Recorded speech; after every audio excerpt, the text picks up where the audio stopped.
we're witnessing exponential growth.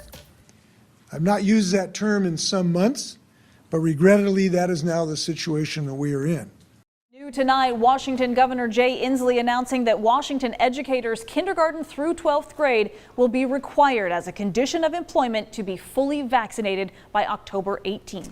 Good evening and thank you for joining us at 4:30 for a special hour-long edition of KREM 2 News First at 4. I'm Mark Hanrahan. And I'm Whitney Ward. So Governor Inslee announcing educator vaccine requirements, just one of three main updates throughout the state of Washington today.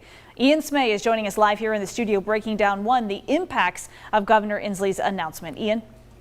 Yeah, Mark, Whitney, the two big takeaways from Governor Jay Inslee's announcement are the return of the indoor mask mandate starting next Monday and a vaccine mandate for almost all K-12 and higher education employees. Let's start with that mask mandate that is going back into effect. Like I said, that will go back into effect on Monday, and it will apply to everyone regardless of their vaccination status. This mask mandate applies to almost all indoor spaces like restaurants, bars, and other businesses, and there are some places that won't have to institute mask mandates.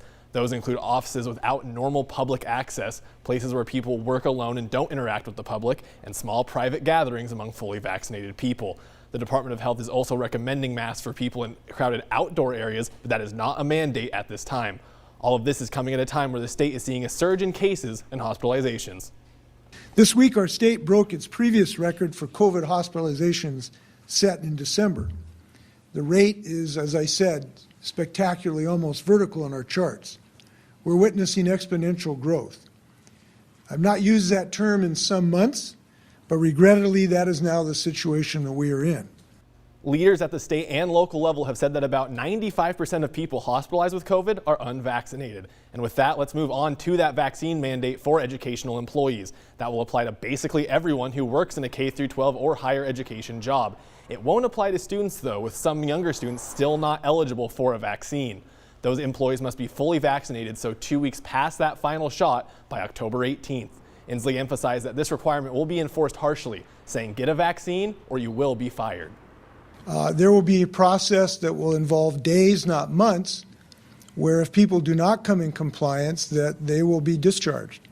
And that will apply to all the personnel that are associated with this protocol, be they state employees or in the K-12 or college system.